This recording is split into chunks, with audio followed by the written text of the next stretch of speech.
ସକାଳୁ ସକାଳୁ ଗେଟ୍ ପାଖେ ମାଆ ଗୋ ଭିକ ମୁଠେ ଦିଅ ବୋଲି ଡାକ ଶୁଣି ଚମକି ପଡ଼ିଲା ମାନିନୀ। ଘର ଭିତରକୁ ଦୌଡ଼ିଗଲା। ମାଆଙ୍କୁ କହିଲା, ମା' କିଏ ଜଣେ ଆସିଛନ୍ତି ଓ କ'ଣ ଗୋଟେ ମାଗୁଛନ୍ତି। ତା କଥା ଶୁଣି ମା କହିଲେ, ସେ ଭିକାରୀଟିଏ। ମାନିନୀ କହିଲା, ଭିକାରୀ ମାନେ କ'ଣ?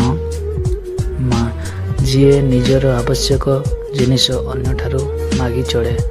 ତାପରେ ମା ମାନିନୀ ହାତରେ କିଛି ଚାଉଳ ଓ ପନିପରିବା ଦେଇ ପଠାଇଦେଲେ।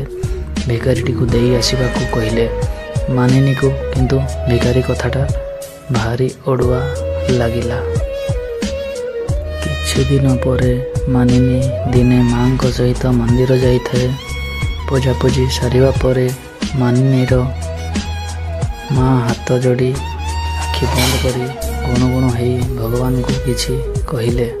ଏହା ଦେଖି ମାନିନୀ ପଚାରିଲା, ମା' ତୁମେ ଭଗବାନଙ୍କୁ କ'ଣ କହିଲ? ମା କହିଲେ, ମୁଁ ଠାକୁରଙ୍କୁ କହିଲି ଯେ ଆମ ସମସ୍ତଙ୍କ ଦେହ ଭଲ ରଖନ୍ତୁ, ତୋତେ ଭଲ ପାଠ ଦିଅନ୍ତୁ, ବଡ଼ ମଣିଷ କରନ୍ତୁ।